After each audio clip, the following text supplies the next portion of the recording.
Okay, psyc250 students, we're back. Last time we were talking about the sad case of Sarah, who suffered from Alzheimer's. And if we review the stages of Alzheimer's, you'll see with the first stage, there are some language issues increased by additional language issues.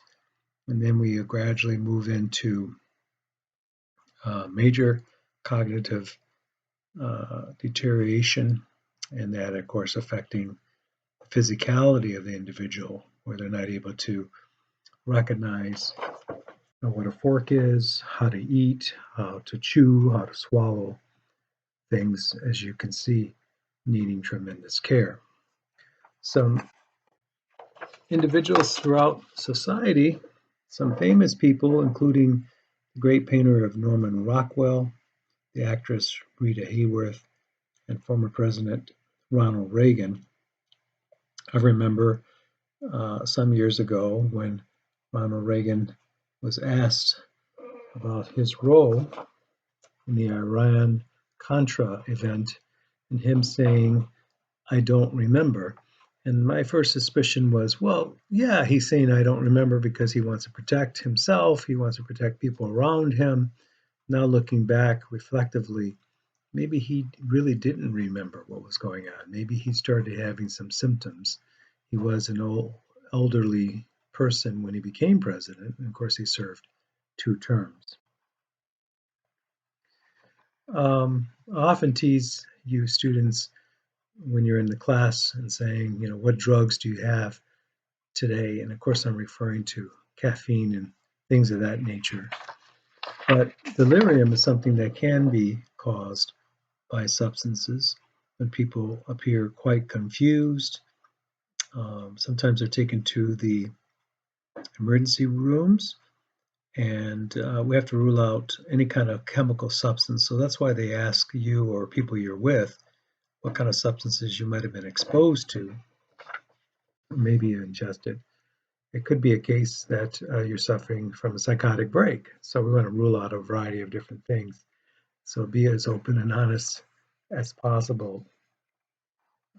Can you get neurological damage from a blow to the head? Of course, as we review in the cartoons, of course, that's how you lose your memory.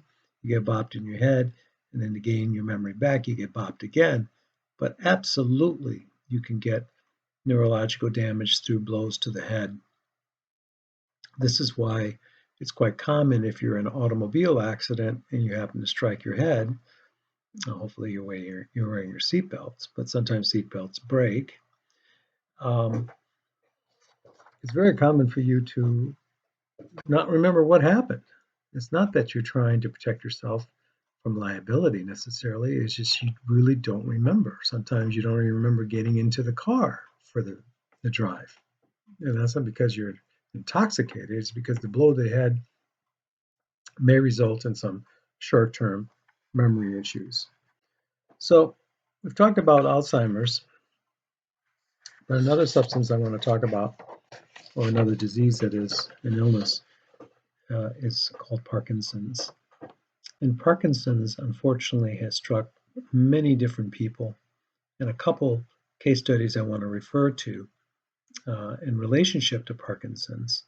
You can see some of the characteristics, including things like tremors, and sometimes even affecting language ability, overall functioning.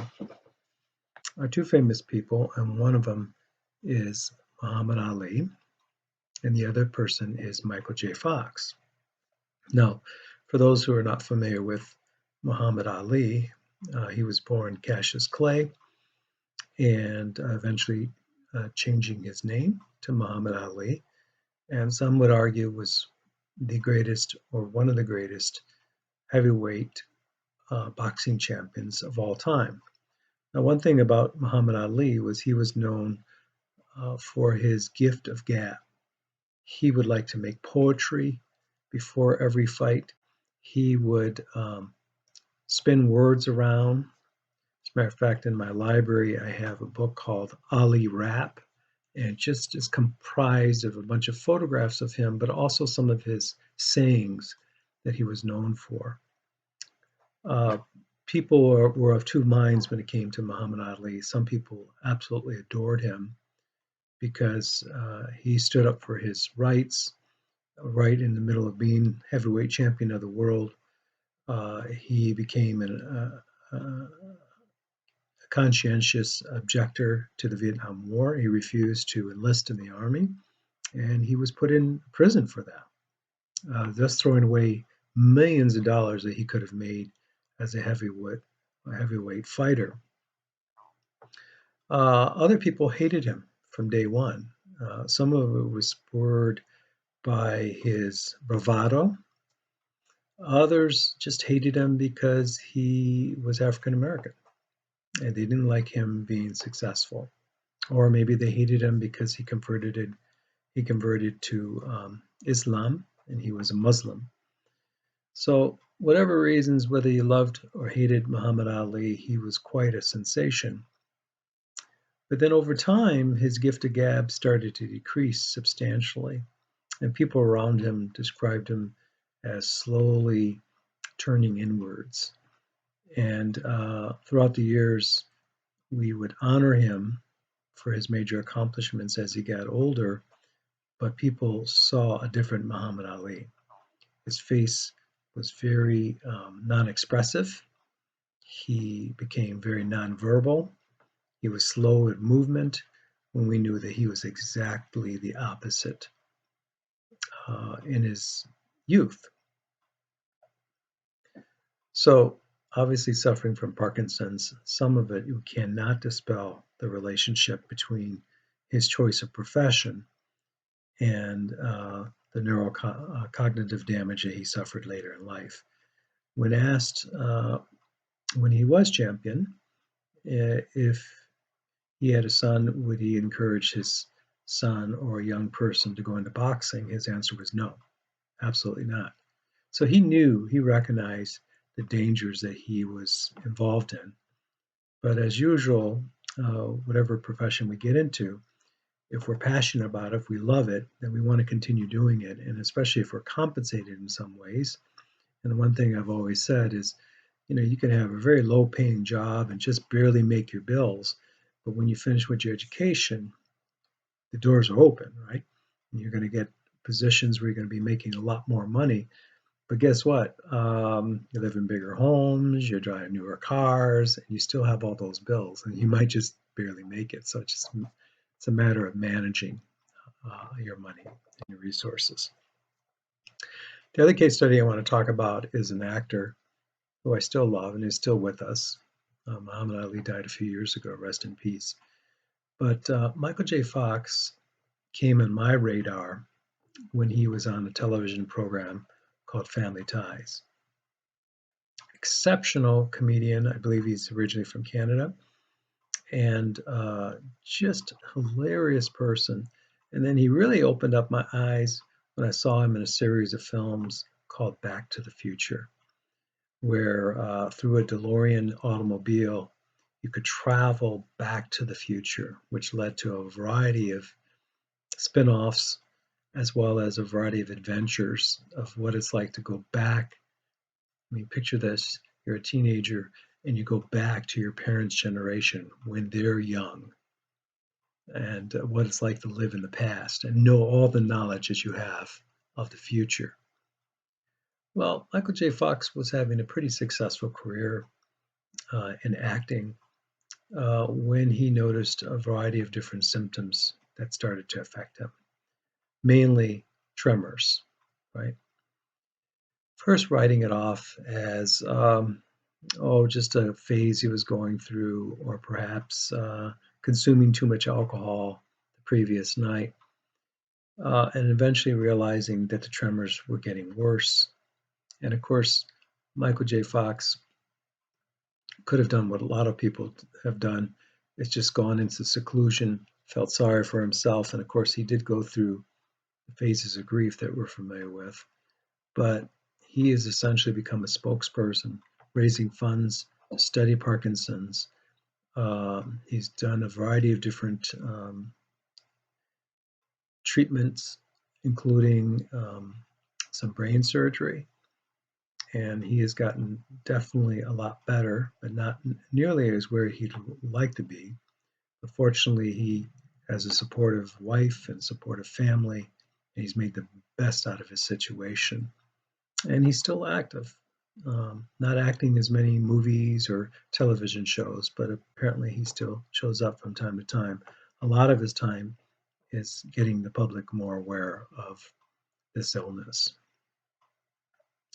I think a good reminder that our assumption that dementia and the variety of things we've covered, including Alzheimer's and Parkinson's, we always think of that as old people's disease, when in reality it can affect anybody at any age. Certainly, early onset is it's pretty rare, but it can happen, most definitely. Okay, so what are the reviews I want you to be prepared for exam 3? The first one, of course, deals with the case study of Sarah. You knew that one was coming. I want you to answer in detail.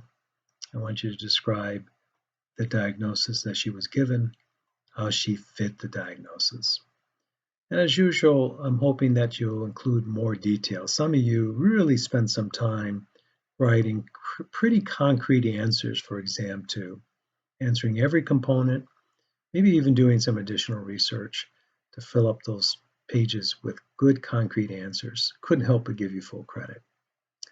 The other question deals with the case studies I just mentioned, both with Muhammad Ali and Michael J. Fox, and talking about these individuals and their struggles with Parkinson's, and of course, also describing this illness and how they fit the criteria for Parkinson's. The key things I look for in any exam, and I'll be looking for again with exam 3, is your thoroughness in answering. Some of you answered very basic, but weren't giving much details. And I understand that if you weren't in class, for some of you, it was very difficult to write a response because you weren't even there that day. From at this point on, you have these videos. You have your textbook as a resource. You have all kinds of resources. So I'm hoping that this exam will be even better than the last exam. The last exam was pretty darn good. And I'm looking forward to reading your exams. I'll be posting the exams soon. It'll probably be the early part of May when it's due. You'll have a little bit less time to take the exam, so probably just a few days as opposed to a whole week, but certainly enough time to reflect on it, prepare for it. Or as some of you mentioned, rewatching some of the videos. Some of you said I watched it like 3 times. I thought, oh my goodness, it's hard enough to sit through one of these videos with me, but to watch it 3 times. Hats off to you. If I had my hat, I would take it off. All right, signing off for now. Thank you for your attention.